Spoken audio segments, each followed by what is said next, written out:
अपनात्मा bad होता है, bad, तो बैड से गुड भी बन सकता है। जैसे चोर चोरी करता था, यो ज्ञान हुआ, चोरी छोड़ दी, भगत बन गया। शराबी शराब पीता था, शराबी कहलाता था, शराब छोड़ दी, भक्ति करने लग गया, भगत कहाया। तो इसी प्रकार हम बैड से गुड बन जाएंगे, गुड से फिर बेस्ट बन जाएंगे, फिर बेटर बन जाएंगे। तो बेटर बनने के बाद हम सतलोक जाएंगे। तो जिनको सतलोक आश्रम बरवाला प्राप्त हुआ, मर्यादा में रहे, सत भक्ति करते रहे, तो वो बेस्ट क्वालिटी की हंस आत्मा है भगवान की, और उन पर विशेष रजा है परमात्मा की। अब जैसे परमात्मा हमें आकर ज्ञान देते हैं, रह रहकर समझाने की चेष्टा करते हैं। 7 समंदर की मसी करूं और लेखनी करूं बन रहा है। एक किसी भी एक मान ले पेड़ को काट कर रख लो और उसकी छोटी छोटी टहनी, बड़े तने सबको चीर चीर कर कलम बना कर रख दे, ढेर लाग जाएगा। और परमात्मा कहती उस एक पेड़ की सब कलमों को लिखना शुरू कर दे, धरती जितना बड़ा कागज हो, 7 समुद्रों जैसी इंक हो, स्याही हो, तो कहती ये सब लिखते लिखते कलम घिस जा, 7 समंदर की इंक भी समाप्त हो जावे। ऐसे सतगुरु के गुण लिखे नहीं जा सकते। अब क्या लिखोगे? एक कुत्ते का जीवन लो, उस कुत्ते के जीवन में क्या क्या कष्ट उसको होते हैं। वो सारी रात तो भौंकता है, उसकी एक स्वभाव बना रखे, सारी रात भौंक के उसकी आंख कट्ठी हो जा, भूख लागे जोर की, और सुबह वो क्या करता है, किसी का दरवाजा खुलता है गली में, ऐसे देख देख कर सीधा भागता है किधर, रसोई से महक आ रही होती है उसको कोई बासी टुकड़े की, या वैसे ताजा बना रहे हो, तो दाव लगाकर रसोई में घुसने की चेष्टा करता है। अब रसोई में कौन घुसने दे उसके, या तो लठ मारेंगे या फेंक कर मारेंगे, कोई ना ठहरता। अब एक घर में गया, उसका लठ लग गया, फिर ट्या ट्या करता हुआ दूसरे में गया, दूसरे में उसका भाग, उसने कोई टूक मिला, फिर जूत मिला, और उसमें भी लठ लग गया, तो फिर भूख तो उसको लगी है, तो फिर कहाँ जाता है, बाहर जंगल में जहाँ लोग फ्रेश होकर आते हैं, वहां जा करके फिर वो गोबर खाता है। और पहले वो मनुष्य जीवन में अफलातून बना फिरा था, कहे से भी ना समझ में आवा कि ये दुख हो जाएगा आपके जीवन को। तो पुण्यात्मा सौभाग्य आपका, आपका बात समझ में आ गई कि जो संतों ने वचन बोले वो सारे सच्चे हैं और आपका कल्याण हो गया। तो इस प्रकार उन दुखों को याद करके और लिखा जाए, तब कहते हैं परमात्मा, सतगुरु के सजदा करूं ये कर्म छुटाए कोट, और जो ऐसे सतगुरु की निंदा करे फिर जम तोड़ेंगे ओठे। परमात्मा अपनी महिमा बताते हैं और अपने दास को जो वो भेजते हैं उसके बारे में बताना चाहते हैं कि सतगुरु के सजदा करूं, कुर्बान हो जाऊं उस संत के ऊपर जिसने कर्म छुटाए कोट, बीड़ी शराब मांस तमाकू भूकी सुल्फा गांजा भांग और ये चोरी जारी बुराई बकवास छुटवा दी, जो हम सने पड़े थे इन गंदों में, निर्मल किया और फिर सतनाम दिया। कहते हैं सतगुरु के सजदा करो ये कर्म छुटाए कोट, और ऐसे संत की जो निंदा करे कहते फिर जम तोड़ेंगे होठ। यम के दूत ऐसे मारेंगे, लठ होठों पर लगे चाहे सिर में लगे, वह आगा पीछा नहीं देखेंगे ऐसे व्यक्तियों के। तो यहाँ परमात्मा कहते हैं गुरु मानुष कर जानते, ऐसे संत को कहते हैं मानुष मत गिनना। वैसे तो पुण्यात्मा भगवान तो भगवान ही होता है, और वो भगवान वो परमात्मा स्वयं भी आते हैं एज ए गुरु, एक लीला करने के लिए। और जब वो स्वयं आए थे उस समय हम यही मार खा गए थे। एक झोपड़ी में बैठ कर कपड़ा बुनने वाले व्यक्ति के 64 लाख सेस हो जाना, ये एक अजूबा है, जैसे हमारी बुद्धि काम करती होता है। लेकिन उस समय परमात्मा जिसको भी नाम देते थे, आशीर्वाद देते थे, उनके दुख दूर हो जाते थे, भूत भाग जाते थे, कहते हैं सतगुरु दो चावै सो कर ही, 14 कोट दूत जम डर ही, ऊत भूत जम त्रास निवारे, और चित्रगुप्त के कागज पाड़े। ये समर्थ कबीर भगवान है। ये आपके ऊत भूत किसी प्रकार का भी आपके ऊपर 3 ताप का दुख हो, प्रेत बाधा हो, पितृ बाधा है या कोई जंद बाधा है, अब प्रधानमंत्री के सामने फिर चोर कैसे रुकेंगे? उसके साथ तो बहुत घने बॉडीगार्ड होते हैं। तो जो भक्ति ना करके शरीर छोड़ के वो भगवान के चोर हैं। जिन हर की चोरी करी और गए राम गुण भूल, ते बिदना बागुल किए रहे उर्द मुख चूर। ऊत भूत जम त्रास निवार, यम के दूत भी निकट नहीं आ सकते। कहते सतगुर सरना आए के। और धर्मराज डर कैसा? धर्मराज कहते ये नौकर हैं यम के दूत, जो आकर सताते हैं। चाहे प्रधानमंत्री हो, मृत्यु के बाद बक्कल तार देंगे, पकड़ के ले जाएंगे, टीटवी गले से पकड़ लेते हैं, बाजू पकड़ लेते हैं, घसीट कर ले जाते हैं। जिसके पास भक्ति धन नहीं उससे यम के दूत नहीं डरते। और समर्थ साथ नहीं है तो कबीर परमात्मा ये समर्थ भगवान है, अनंत कोट ब्रह्मांड के स्वामी हैं। तो यह बताते हैं सतगुरु की शरण में आकर फिर धर्मराज का भी डर नहीं, यम के दूत की तो बातें छोड़ो तुम। तो पुण्यात्मा उस झोपड़ी में बैठे व्यक्ति का और कपड़ा बुनने वाला और उसके 64 लाख से सो जाना, और हमारी समझ में नहीं आया कि ये भगवान है। ये गले नहीं उतरी कि यू भगवान हो सकता है। और भगवान सिंगाड़ा होया करे, जिसका सींग सांग लग रहे हो या बंदूक बंदाख ले रखी हो। अरे जो आप पर आपत्ति आई और दूर कर दी मालिक ने, और ऐसी भक्ति दी, आपका सारा सुख दे दिया। सब जो भी शरण में आए थे गिनती नहीं कर सकते, इतने सुख दिए दाता ने।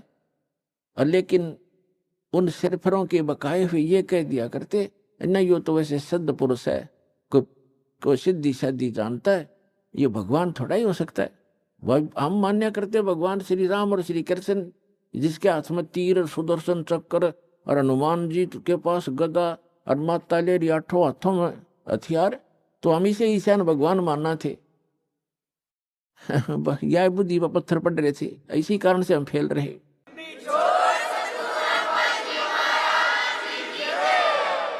तो हम उसी समय इसलिए मार खा गए कि हमने भगवान को भगवान नहीं माना।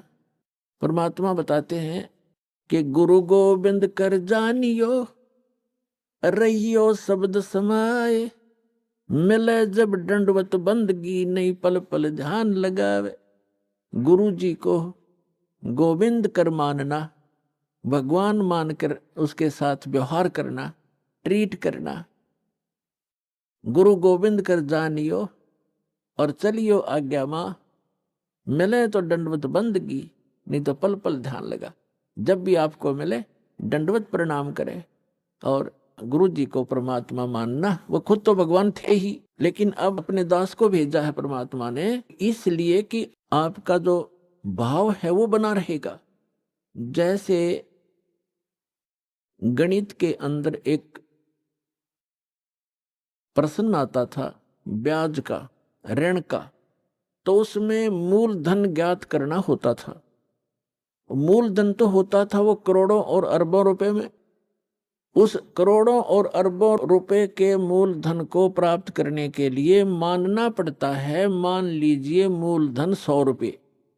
वो 100 रुपये मूलधन नहीं है, लेकिन वो सपोज करना पड़ेगा उस प्रॉब्लम को सोल्व करने के लिए। तो ये समझ लेना पुण्यात्माओं, परमात्मा की वाणी है कि गुरु गोविंद कर जानियो और रहियो आज्ञा माय, मिले तो दंडवत बंदगी, नहीं पल पल ध्यान लगाए। अब जैसे आप यहां से जाओगे शरीर छोड़ के, ये तो छूटेगा, आपको मालूम है सबको। हम चाहते तो नहीं है कभी मृत्यु हो, लेकिन या तो होगी वो मालिक के आधार पे है। अब तो आप भक्त हो गए, आपकी मृत्यु तो भगवान कबीर साहब के हाथ में है। आप कहोगे तब होगी, कई बार कह लोगे जब होगी। अब काल नहीं मार सकता आपको, अकाल मृत्यु नहीं मर सकते आप, अगर नियम ठीक रखोगे।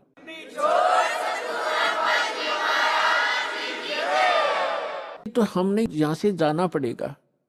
जब आप यहां शरीर छोड़कर जाओगे तो ऊपर जाकर के आप देखोगे ये दास के रूप में वो कबीर परमेश्वर आपको खड़े दिखाई देंगे। और जो काल के दूत यहाँ संत आए हैं उनका रूप होगा, लेकिन काल उन संत के रूप में खड़े दिखेंगे।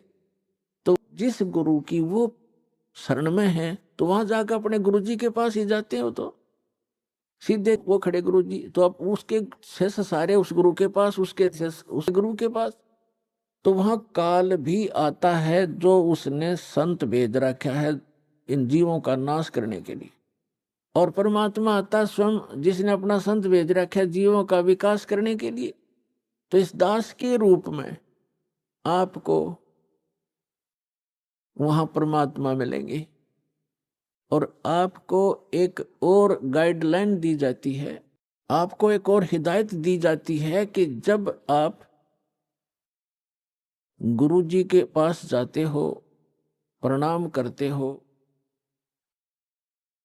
तो उसमें एक अभ्यास बनाओ कि सतनाम का सुमरण अवश्य करें। प्रथम नाम मिला है तो प्रथम का अवश्य करें। जैसे प्रणाम करते करते भी आप एक सांस का सेवन आसानी से कर सकते हो। उससे क्या होगा, जैसे यहाँ तो आपका अभ्यास बना रहेगा, भक्ति तो करनी है, तो उससे क्या होगा, जैसे आप चिरकुटी जाओगे, चिरकुटी एक इंटरनेशनल एयरपोर्ट समझ लो चिरकुटी।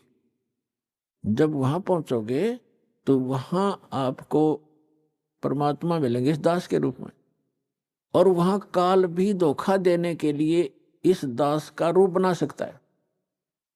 तो उसमें आप जी ने सिमरण करना है सतनाम का, क्योंकि वहां जाएगा वो तो सतनाम ही होगा आपके पास, सारनाम तो होगा ही होगा, सतनाम भी होगा।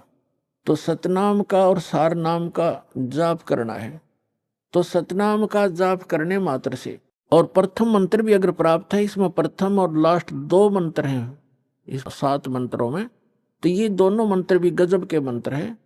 इनका भी जाप करने से क्या होगा, यदि सामने काल परमात्मा की बजाय स्वयं आकर के दास का रूप बनाकर खड़ा हो जाएगा, तो इस सिमरन से उसका तुरंत चेहरा बदल जाएगा, उसके ऊपर का आवरण हट जाएगा, उसकी वास्तविकता वो भूंडी शकल दिखाई देगी। फिर आप अपने आप दूर हो जाओगे, फिर इधर उधर देखोगे। तो ये सुमन करने से भी अगर शकल नहीं बदलती है तो आपके ओरिजिनल गुरुजी और ओरिजिनल गॉड हैं।